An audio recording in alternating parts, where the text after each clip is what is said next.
Hola, somos estudiantes de la licenciatura en Contaduría Pública de la Universidad Gerardo Barrios. La universidad de tu vida. Te estaremos acompañando en la introducción al saber contable. Comencemos. Muy buenas tardes, para nosotros es un placer una vez más compartir con ustedes acerca de un tema muy primordial a nivel contable en nuestro país El Salvador, de tener muy en cuenta su funcionamiento y algunos temas que nosotros tenemos que conocer en base a esta ley. Y es que es sobre la ley del impuesto a la transferencia de bienes muebles y a la prestación de servicios. Como nosotros sabemos, es una ley que ya tiene muchos años de estar operando en nuestro país, El Salvador, pero que todavía existen muchas personas que no tienen un conocimiento general o básico de cómo funciona esta ley en nuestro país. En esta ocasión nosotros vamos a ser bastante precisos en poder compartir con ustedes la parte básica, la teoría necesaria para que todos juntos podamos entender cómo funciona la ley de IVA en nuestro país. Y voy a empezar hablando acerca de lo que nos menciona el artículo 1. El artículo 1 nos dice que por la presente ley se establece un impuesto que se aplicará a la transferencia. Es aquí donde podemos hacer un paréntesis y poder explicar esta parte, donde nos menciona que este impuesto se aplica sobre la transferencia. Si nosotros vemos esa palabra, que en este artículo es muy importante, que cuando hablamos de transferencia nos estamos refiriendo, si lo vemos en un término básico, nos estamos refiriendo, digamos, entre personas a pasar algo de una persona a otra. Asimismo, la presente ley también versa sobre las importaciones, internaciones, exportaciones y el consumo de bienes muebles corporales, asimismo las prestaciones, importaciones, internaciones, exportación y el autoconsumo de servicios, de acuerdo con las normas que se establecen en la misma. Como nosotros bien sabemos, la ley de IVA es bastante extensa, pero a la vez en cada uno de sus artículos son bastante prácticos, porque la ley es bastante puntual en hacer énfasis en algunas cosas o en tener nosotros un criterio base y fundamental para poder aplicarla de manera correcta. Como nosotros sabemos, en nuestro país, El Salvador, la ley de IVA es una de las principales leyes o de los principales impuestos de los que el gobierno lo toma muy en cuenta para la recaudación de fondos del Estado, porque como nosotros sabemos, el Estado necesita cubrir muchos aspectos básicos, como si lo vemos desde el punto de educación, seguridad, son puntos bastante fuertes que el Estado año con año van apostando a esa parte, a poder ir mejorando. Entonces, si nosotros como personas naturales, o también existe en la parte de los contribuyentes, somos personas que colaboramos hacia esos fondos del Estado, somos personas que también esperamos que el Estado nos retribuya a nosotros en mejorías en el sistema de salud, en el sistema de educación.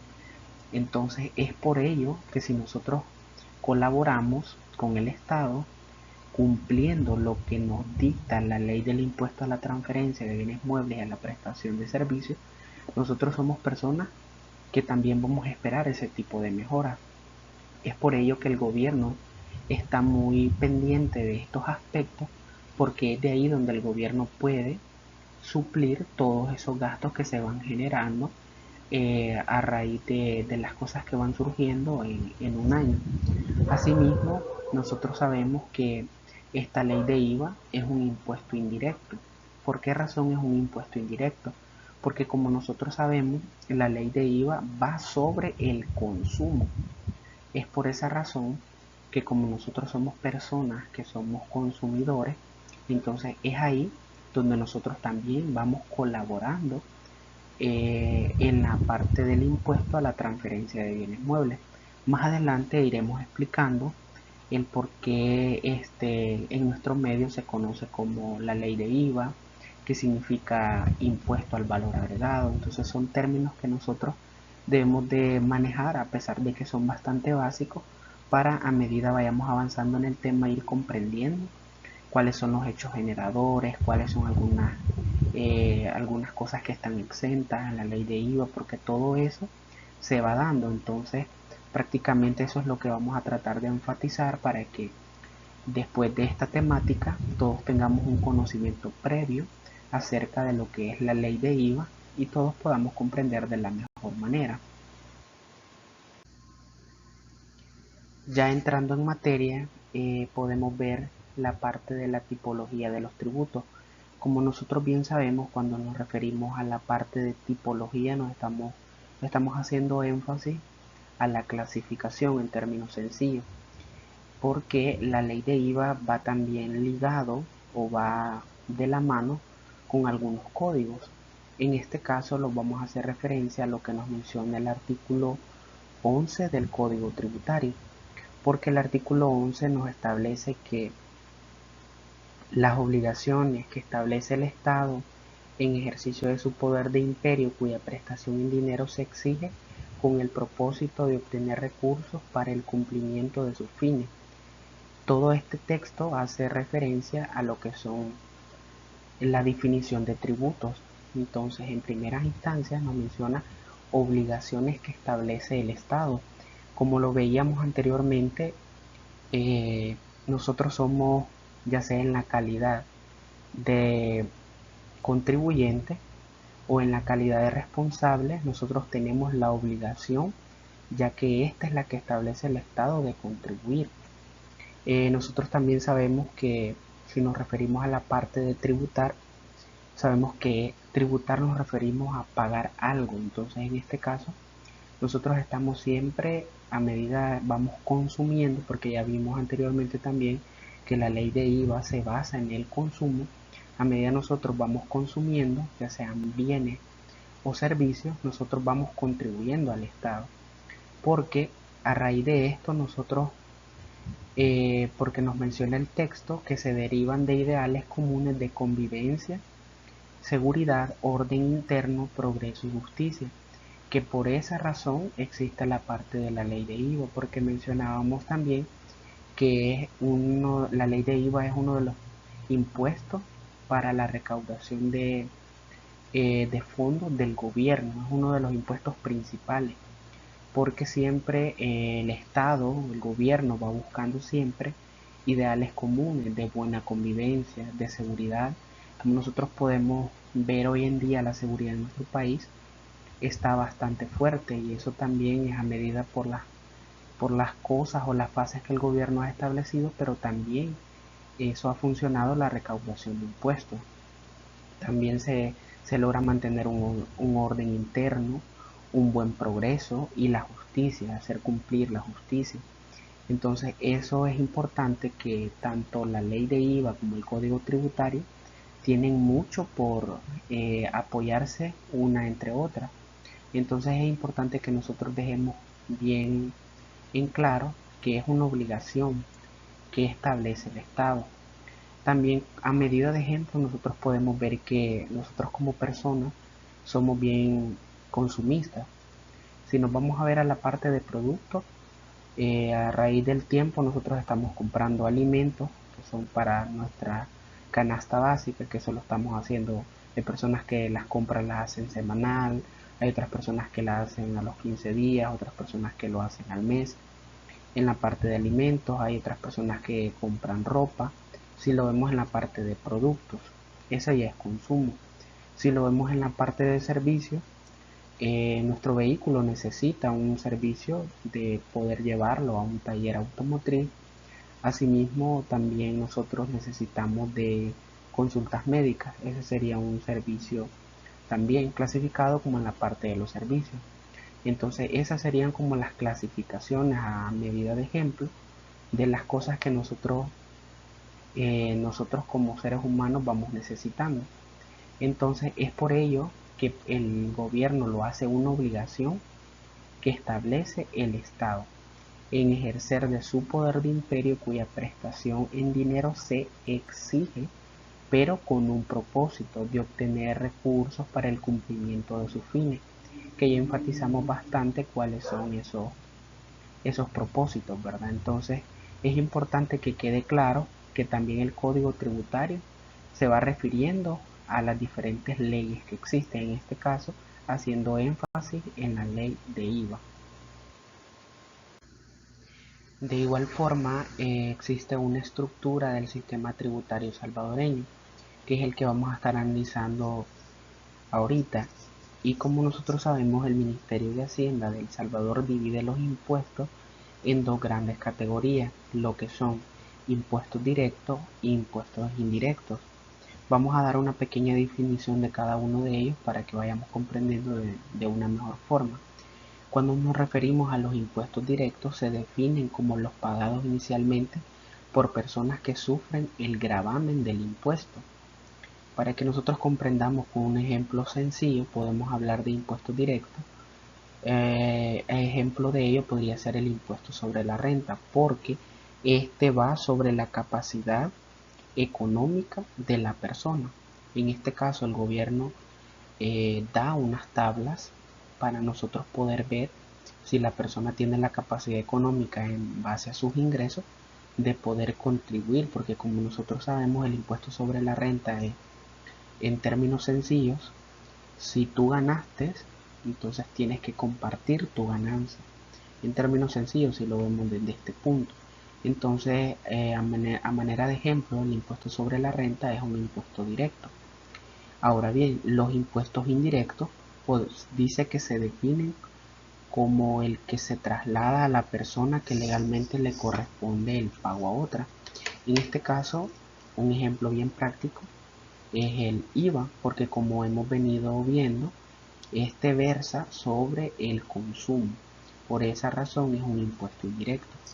Entonces, estos son dos conceptos bastante básicos, pero muy útiles de comprender, para que nosotros podamos comprender que Hacienda divide sus impuestos en dos grandes categorías. Y creo que con los ejemplos nosotros hemos dejado bastante claro a qué se refiere con cada uno de ellos. Ahora bien, nosotros sabemos que Hacienda siempre lleva un control en este caso, un control bastante riguroso de lo que son los contribuyentes. Porque como sabemos, en tiempo pasado los contribuyentes sí tenían esa facilidad de poder evadir impuestos. Pero hoy en día, a través de la digitalización, a través de todo lo que Hacienda ha ido implementando, con medidas también aprobadas por el gobierno, que lo más nuevo, por decir algo, hoy en día es lo de la facturación electrónica, que con esto también va evitando lo que es el lavado de dinero, entonces, y también reduciendo algunos costos, también viéndolo en la parte del medio ambiente, que todo contribuye a una mejora. Hacienda se ha ido digitalizando y ahora es bastante difícil que los contribuyentes, en este caso, si estamos viendo la parte de IVA, que los contribuyentes puedan evadir, puedan no pagar el impuesto, ¿verdad? Entonces es necesario tocar cada uno de estos puntos para que nos vayamos actualizando como contadores o personas que les gusta la contabilidad, porque también estos videos son para personas que estudian contabilidad como para no contadores.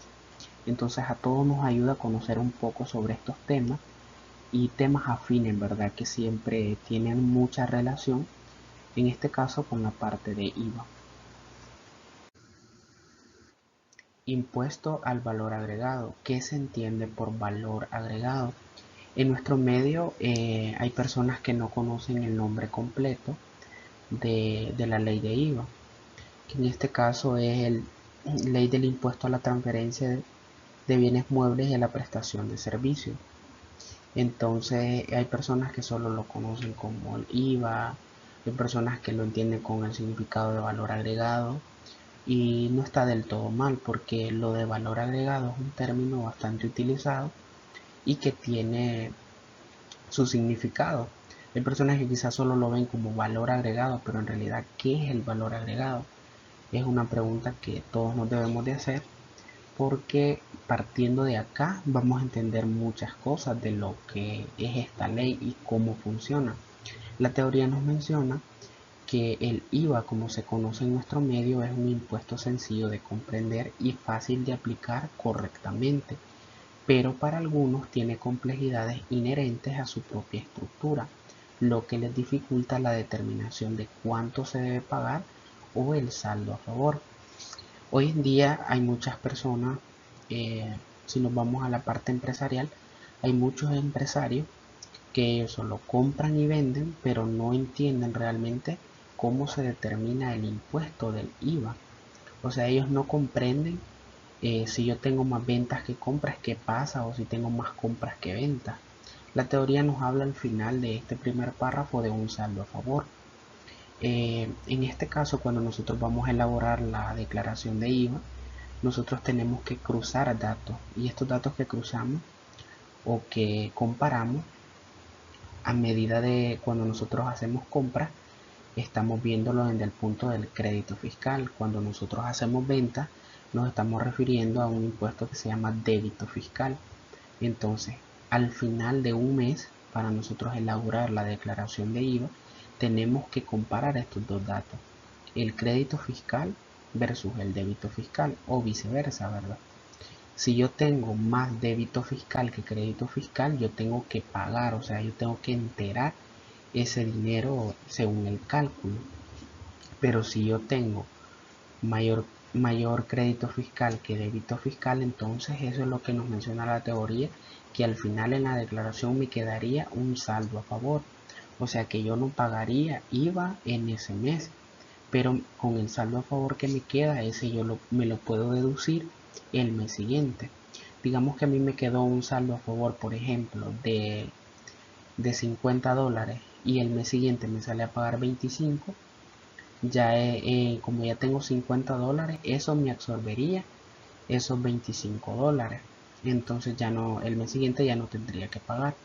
Entonces eso me lo puedo deducir. Por eso es su nombre es saldo a favor, porque es a favor mío como contribuyente. Ahora bien, comencemos por la calidad que se nos da cuando se nos inscribe o cuando tenemos lo que es un NRC, que esto significa número de registro de contribuyente. Llamándonos contribuyentes, cuando nosotros tenemos eso, cuando nosotros llenamos el formulario 210, se nos hace llamar contribuyente. Nada más alejado de la realidad, ya que quien paga el llamado impuesto de IVA en realidad es quien está en la etapa final, o sea, el consumidor, que es en realidad el contribuyente, ya que él sí paga un impuesto, y los que ostentamos, o sea, las personas que son contribuyentes, que tienen un NRC, simplemente somos colectores. Eso es lo que nos menciona la teoría.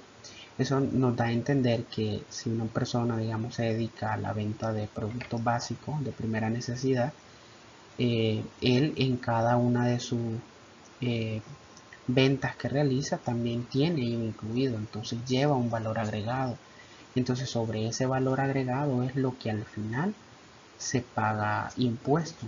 Entonces la persona que es contribuyente en este caso, la teoría nos menciona que son recolectores, o sea que el gobierno les da la potestad de recolectar ese impuesto, que al final tienen que enterárselo al gobierno. Entonces sobre eso es lo que se paga, pero al final quienes sí o sí pagan el impuesto son los consumidores finales. Ahora bien,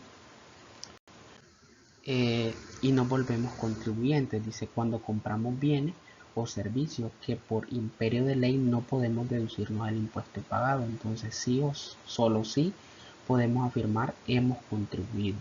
O sea, esto es una cadena, vamos uno a uno.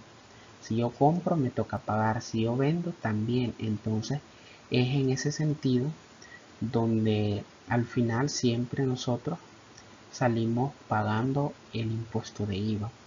Pero realmente, ¿qué es valor agregado? Simple y sencillamente es eso, agregar valor a algo, y al valor agregado es en estricta teoría lo que se le debe imponer una tasa de impuesto. Un ejemplo bastante básico, burdo, o como le podamos llamar, pero de fácil comprensión, es, por ejemplo, son frases que todos hemos escuchado en nuestra vida. Le agregamos queso a su hamburguesa. ¿Quiere que le agregue una bolsita para monedas a su pantalón?, pregunta el sastre.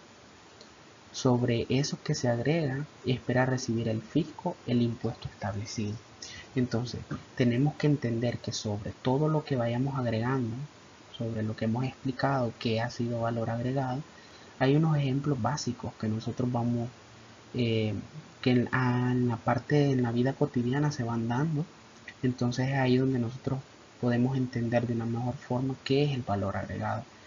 Y tenemos que comprender de una vez que sobre ese valor agregado es lo que nosotros contribuimos al Estado. Todo con el propósito de que las mejoras continuas en nuestro país sigan creciendo a raíz de salud, educación, seguridad, que son cosas que sí o sí el gobierno en cada una de sus etapas va prometiendo y va cumpliendo a medida que nosotros vamos contribuyendo de una mejor forma.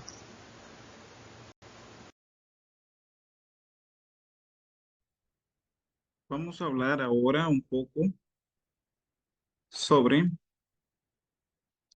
quiénes son los sujetos a inscripción bajo las normas de la ley de IVA. Menciona un poco. Desde el momento que se realiza el hecho generador, se tiene capacidad contributiva para el pago de IVA. Y de acuerdo con el artículo 28 de la ley de IVA, los sujetos a inscribirse son aquellos que tienen un activo mayor a 2.285,71 y que en los 12 meses anteriores hayan efectuado transferencia de bienes muebles corporales o prestación de servicios grabadas y exentas por un monto mayor a 5.714,29. Los sujetos que no cumplan con los parámetros están excluidos de la calidad de contribuyente. No obstante, tienen la opción para inscribirse previo al cumplimiento de los requisitos establecidos por la Administración Tributaria. En el caso de las sociedades y las importaciones o internaciones, la inscripción de contribuyentes de IVA es obligatoria, independientemente del total de activos que posean o el monto de venta o prestación de servicios que realicen. Es decir, para las personas que son contribuyentes, pero no son una sociedad, ellos tienen que cumplir este parámetro de estos montos establecidos con un activo mayor a 2.285,71 para estar obligado a ser contribuyente de IVA. O podemos ver que puede tener un monto de ventas exentas por 5.714,29. En nuestro país, a veces es bien común que ya existan este límite o muchas tiendas o muchas ventas, si tengan este valor de activos o tengan este monto de ventas en este periodo establecido, pero no estén inscritas. Significa que todas estas personas están en la obligación de inscribirse para ser contribuyentes de esta ley, ¿verdad? Para estar sujetas a esta ley y que sean calificables para declarar este impuesto. Es importante que nosotros conozcamos también eh, que la ley para las personas que son jurídicas, la personalidad jurídica, las sociedades, a esta desde el momento de su nacimiento los obliga a que tienen que ser contribuyentes de este impuesto, debido a que ya por su naturaleza y la norma lo establece que tiene que realizarlo de esa manera. Así que tiene que tomarse en cuenta al momento de formar una sociedad que están obligados a ser contribuyentes de este impuesto. Nosotros en El Salvador no debemos obviar que si somos una sociedad tenemos que estar debidamente inscritos en este impuesto y de esta manera estaremos cumpliendo la ley. El hecho generador. Hablemos un poco sobre qué es el hecho generador. Dice que presupuesto establecido por la ley para tipificar el atributo y cuya realización origina el nacimiento de la obligación. Veamos un poco. Transferencia de bienes muebles corporales es la transferencia de dominio a título oneroso de bien tangible, transportable de un lugar a otro, que realiza dentro del giro o actividad o en forma habitual. El momento en que causa el impuesto es cuando se emite el documento que da constancia de la operación, exceptuando cuando no corresponda a dicha emisión, el impuesto se causará cuando la transferencia tenga lugar. ¿Qué significa el hecho generador? El hecho generador es cuando se está realizando el proceso. Aquí habla de un documento. Cuando nosotros realizamos pongamos el caso de una venta y nosotros emitimos un documento, es en ese justo momento que se da el hecho generador. Nosotros estamos creando o estamos siendo contribuyentes de que este hecho sea generador del impuesto de IVA.